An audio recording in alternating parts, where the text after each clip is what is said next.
beautiful soul. Welcome to this week's Karma Cards. I'm your host, Therese Tucker, and it's always a pleasure to be here with you. I am so glad to be back. I had a bit of a break in January, just trying to slow down and do less, which is sometimes a challenge for me. I like to I like to keep going and try new things, and so slowing down is something I actually have to practice. And maybe you've felt the need to slow down too. And so we want to make sure that we listen to those signals as much as we listen to the signals to go, to hustle, to be productive. We also want to counterbalance that with rest and rejuvenation, which is what winter is all about. It's all about rest and rejuvenation. And I want to welcome you to February. Today, the day I'm recording, is February 4th. So we're already 4 days into February, and we started this month with the full moon in Leo. And it was the fourth of 4 consecutive full moons at 13 degrees. And 13 is the number of transmutation, transformation. It's even the number of the moon because we have 13 moons in a year, the divine feminine. And it's connected to a rebirth that is happening. And we are deep inside the transformation window. We also had a stellium happening in the sign of Aquarius, which is the new age energy, and also about a type of transformation that liberates you. So we're moving into a more free space to be, and it's all happening inside ourselves, and the cosmos is mirroring that to us, telling us what it's time for. So this month, the month of February, we got a lot of activity going on. Our next lunation will be the new moon in Aquarius, and it happens to kick off eclipse season. Now, eclipses act as a portal, and right in the middle of this portal energy, we have a really powerful conjunction that happens. It's sort of a very big event. It's a very big event astrologically, when we've got Saturn conjoined with Neptune at 0 degrees Aries, which is called the world point. If you want to look at the zodiac wheel like a clock, it would be high noon or midnight is the 0 degree. It's when the clock starts again. And then right after that, we've got the spring equinox coming up. So this new beginning, renewal, a big renewal energy is kicking off in February. And that brings me to the message I have from the team for you today. And the message from my spirit team, my team in spirit guides, angels, ascended masters, higher self, source energy that's coming through, is that there is a new bloom occurring within you. And it's based on something that's been blooming there the whole time, that maybe, just maybe, you've decided this isn't going to happen. Maybe this flower doesn't bloom and you're about to give up. And they say, do not give up. You might want to surrender what you think this is supposed to look like, but do not give up. The second bloom is on the way. And it's talking about how when we surrender to the energy of change, which is life itself, the one constant we have on this planet is that things will change. And when we can surrender to that energy, we're actually working with life force energy, and that second bloom comes in. So it's kind of like, imagine you planted flowers and you expected them to open maybe in March, let's say, just metaphorically speaking, not timing wise, but you expected them to open in March, and the buds came up, but they never fully opened. And so there's a part of you that wants to say, well, this plant is a dud. It didn't work. Maybe I need to dig it up and get rid of it. The universe is saying this about your plants, that they didn't look the way that you thought that they would go. And so there is sort of like a human desire to be like, well, that's it. I guess it's over, and walk away. And they're saying, don't walk away, have patience and roll with this change, because this flower, which you thought bloomed in March, blooms in June, and it's going to be magnificent and gorgeous. You're just going to have to be patient and trust in the divine timing rather than your timing. So we're again being asked to trust divine timing. Divine timing does not always match what we think it should happen. We wanted it to happen already. I wanted this shift to happen already. I wanted this evolution to happen already. I want the ascension to happen. I want my life to go in this direction already. And we are still being asked to wait. But what we're being asked to wait for, we've never actually worked with. We've not worked with the divine timing. We've sort of imposed our timing over it and asked it to work with us. And it's saying, how about you let that part go? Don't give up on the goal, the dream, the plan, the hope for the future, the vision. That is perfectly good. Rather, surrender that it is done in your time and surrender to the will of a higher force who sees the biggest picture and knows when the exact timing is ready, including you. Sometimes what we're asking for in our life, we're actually not ready to receive it yet, which is why we have not received it yet. It doesn't mean you won't become ready, but there's a few pieces that need to mature or develop in you. There's a capacity you need to expand into. And when we surrender our timeline to that higher timeline, we learn how to expand and hold. And then once we've done that, well, then we're ready. And then the blooming can begin. So that is the message from my team in spirit. I want to share with you the message in this week's karma card reading and see how it works with that message. For those who are new to karma cards, let me quickly show you how these work. I've got 3 decks here: planets, signs of the zodiac, and the houses of astrology. And I've already asked my team, what is the message you have for us this week? And I've got 2 sets of answers, a set in red, which are action related, and a set in blue, which are outcome related. And the way that you play is you tune into that beautiful intuition of yours and feel what is the most aligned guidance for you right now. Are you looking to see what the inspired action steps are? Or are you waiting to see how things resolve? And of course, you can always choose both. And while you are choosing, let me tell you the timing for this reading. This reading is for February 4th, 2026 through February 11th. And the flavor of this reading, we have the North Node, which is about our desire and where we desire to go. I love doing these because I never look at the cards when I'm pulling them. I just pull them out. That's the cards I get. I don't read it on purpose because I want to see what we're getting. But this is very much in alignment with what the team was talking about. That's your vision, your desire, where you want to go. In Sagittarius, which is a sign of mental expansion, Sagittarius represents the higher mind and how we expand that mind. Do you see the theme here? I'm definitely seeing it. Interesting. In the 7th house. Now, this has to do with our partnerships and our relationships. So relationships that are important to us and how we work together. All right, for those who are choosing action, your spiritual action at this time is to have faith in your highest ideals diplomatically. Interesting. So it's talking about still, holding true to your big vision. Your highest ideals is your big vision. Have faith in that. Have faith in the seed that you've planted. Diplomatically here, what I'm hearing is understanding that your seed is not the same as someone else's seed. So if we're looking at sort of like a general future, not our specific future, but like the bigger collective future, we might be holding different seeds for that than other people. And it's not about imposing our ideal on another, which we're seeing out in the world. We're seeing people say, no, it's got to be this way, or it's got to be that way. And that's never going to work. We're never going to convince each other that way. And instead, what we do is we entrench in our opinions about things. So this highest ideal diplomatically means like, I'm holding this vision of the future, my personal future, and maybe the collective future. And I'm holding with the awareness that this is my vision. You may have another vision for the future. And I don't need you to change that in order to hold mine. That's how we do it diplomatically. Mental action at this time, do not worry about the rules of relationships.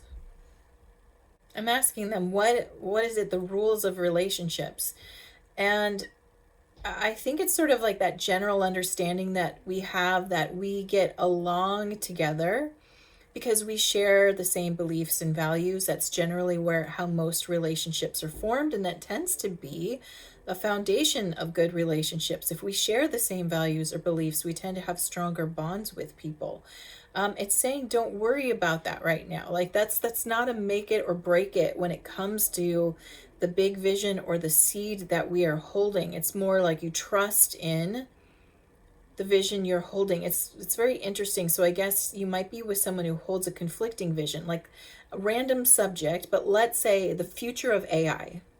When we're in a relationship, these two people together, one person thinks AI being a part of our future is horrible, that it's the Terminator trilogy, about to happen, and they're holding this incredible feeling of rejection of it, and therefore they perceive, or their ideal future looks like a future without AI being involved in it. And then in the other part of the relationship, this person loves having AI. They love the capacity and capability, what it does to expand their productivity and their vision, and gives them more access to tools and helps them think in ways that are different than the ways that they think. And so they think that AI is a blessing and a gift. And these two people holding these two different, vastly different values or opinions about it, does that mean these people won't inhabit the same future? No, they're saying don't worry about that. You don't have to be on the same page on every topic to share a future with someone. We need to not hold that as a fear or a constraint in our creative capacity. So no matter the topic, if you're not in perfect alignment with someone, especially someone who's important with you or close to you on every single topic, don't sweat it, they said. You can let that go. Just be open to the change and the flow that the universe is providing for us. All right, physical action at this time. Now is the time to get out in the world and get a fair deal. Okay. Funny thing about this is it really feels like they're saying, get out, get off your screens and touch grass, go outside, be with people, right? A lot of the sort of the emotional mental manipulation that's happening is predominantly happening through screens. It's not happening in real life the way that it's portrayed on screens. And so if we're too into the social media aspect of life, if we're chronically online, we're falling into sort of narrative patterns, and it's causing us to go into isolation, reject our own inner ideal, and start adopting sort of a narrative as an ideal. We don't have to do that. We just need to disconnect from that and give ourselves some fresh air. We need to go sit in places. Like the other week, my kids wanted to go hang out with some friends at the library, so I dropped them off at the library. I brought my iPad with me, and I sat there, and I didn't have Wi-Fi access, and I could have had Wi-Fi access, and then I could listen to my music and watch videos while I was working and typing. That was my plan. And when I realized I had to get up and go ask for it, I went, you know what? I feel like I'm just going to sit here for a moment and see what it's like to not engage at that level. And what I ended up doing was I was able to, and I also forgot my headphones, but I was able to get on Procreate, which is my favorite digital drawing app. And I looked up reference images on my phone and just sat there and drew, and I made the most beautiful owl picture. If I can edit it in here to show you, I will.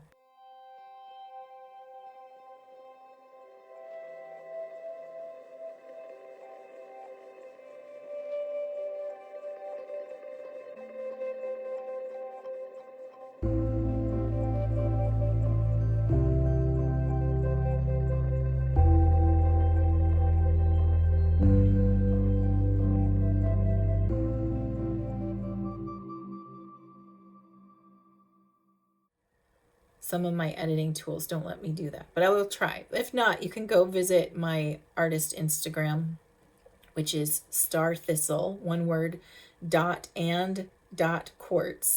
And you can see the art that I was making. But I made this really beautiful owl painting that I really loved. And it was just so nice to disconnect with it. There were people having conversations and connecting with each other around me. And it was such a beautiful, quiet moment. And because I wasn't being distracted by the online noise of, oh my gosh, are we being sold to so much right now? I'm so tired of ads. I feel like ads have ramped up. Let me know if you're feeling that too. It was just so nice to not have that noise going on. And even I'm used to like listening to music while I draw, so that felt a little off, but it was so great because I was so able to focus and be present with what I was doing instead of being kind of carried off into a world of distraction, even through my music. That I highly recommend it. It's not super comfortable, especially if you like having those little creature comforts, around you, the noise in the background that you're familiar with. But unplugging from that from time to time is so important, and can create beautiful things in your life if you do it. And I feel like that's what they're saying. You'll get a better deal if you do that. All right, so now let's look at outcomes for the North Node in Sagittarius in the 7th house. Spiritual outcome at this time, there will be insights to understand balance. So this period in time is going to help bring us back into balance. That very much ties into that last action step, like unplug, go outside, go be somewhere that you're normally not. Take the headphones off, take the screens away, connect in with whatever's around you and try to be present with it. And that's going to help you achieve that sense of balance in a major way, but also that ability to say, this is my ideal future. I don't need anyone else's input in it. I don't need people to agree with me to hold it. I can hold that. And that's going to help us achieve balance as well. Mental action at this time, success from the wisdom of cooperation. Well, I feel like that one's pretty straightforward too. So the wisdom of cooperation, we can cooperate. We're operating next to each other. So often when I think of cooperation, it's something we do together, but they're actually showing me in this, it's like we do it together just by doing it next to each other. So I can hold my vision and you can hold your vision, whether they agree with each other or oppose. As long as you're holding yours and I'm holding mine, we can cooperate together. We don't need to impose these upon one another. And there's a wisdom in that there's nothing, we are part of a collective, yet we came in with an individual experience download. Like there is I'm having the Therese Tucker experience. You are having the fill your name in the blank experience, right? We are part of a collective and we're on our way into a more conscious collective experience for sure. But as of right now, you still are having this individual connected to a collective experience, which means that you get to hold that personal vision and it isn't fully dictated by numbers or percentages of people who hold that same vision. This is an important piece that I'm hoping to have better articulation on the deeper we go into it. But it's like they're showing me, it's like, okay, Therese, you're the clarinet and the New York Philharmonic Orchestra, right? You're the first clarinet. That's an individual experience working within a symphonic experience. I have notes to play. My notes are not the same as the notes of the oboe or the flute or, different brass and strings are playing different melodies. We are working together. It actually works more harmonically when you trust it. You trust the notes that are coming through, right? That's your part of the symphony. And it might look, if we were just to look at the clarinet versus the, I don't know, timpani or something, you'd be like, I don't know if these guys are playing and if this is going to work together. It's that full orchestration where it all makes sense, right? So it's like trust your part is what I'm getting here. Physical outcome at this time, benefit resulting from the understanding of your partners. So going back to that symphony analogy, I don't need the timpani or the oboe to play the clarinet. I just need to play the clarinet. I need to trust their vision as well, meaning I need to trust the notes that the timpani and the oboe and the violin, all these different parts are playing, that it makes sense in the collective. It might not make sense as a clarinet, but it makes sense as part of the symphony, right? And the more we hold that, so again, this is going back to put it in human terms, we need to trust the souls here with us. We tend to look at our values, beliefs, and our hopes and visions for the future from a very human perspective. And when we do that, there's that element of I need to control this so it goes my way. That's a very small perspective to look at it from. When we look at it from the soul level, there's sort of an understanding when you start looking at it from that level that we already are working together. Might not look like it yet, but from the bigger soul perspective, we're hearing the whole symphony when we design this together. And we did work together. We all collaborated before we got here. And I know that's a big thought to hold. Like, how did I collaborate with a total stranger before I got here? I don't know, but we did. There's bigger forces at work here than an individual. There's collectives watching over it. We were hand selected to be here. It sounds convoluted, and yet it makes sense when you understand that the universe isn't random, that it's highly organized, and it knows what it's doing, right? And that we're all holding sheet music with our specific parts that has our part to play in it. And instead of worrying about if everyone's going to play the clarinet part like I am, because that's the right part, we're like, no, we're a symphony. And even our partners, those who are close to us, might be in a different section. They might be in the string section. You're in the woodwind. Someone else is in brass, right? The others are. We just got to trust that. When we trust that, it's like wisdom unlocks in us. We feel more secure in what we're here to do. We feel more secure in the vision that we hold. And we understand that we're playing the part of a bigger whole. And then we start trusting that bigger whole vision, that this is all working out better than it looks. And if you're an individual in an orchestra and you're running around and looking at everyone's sheet music and being like, why is yours different? Don't play that part, play this part. See what I'm playing, play this. You'd F it up, right? That would be the worst. It would be the worst one-sided sounding song. It would be so, awkward, and it would sound like an elephant farting or something. I don't know. It just wouldn't work. Whereas if we trust that we got the right part and everyone else has the right part and we let it play, it's beautiful. It's beautiful. So I hope you enjoy that analogy. I hope it makes sense for you. And by the way, if you want support while you're trusting that part, if part of what's going on for you is that you're having a hard time trusting the notes that you're getting, you're having a hard time understanding where you stand in this energy because you feel so, confused by all the external input, means you could use some help in centering and grounding and stabilizing and regulating that nervous system. And if that's something that you want help working on or you'd like to do with other people so you feel supported in the process, I encourage you to join me every Thursday morning at 10 a.m. Pacific time for my emotional reset class.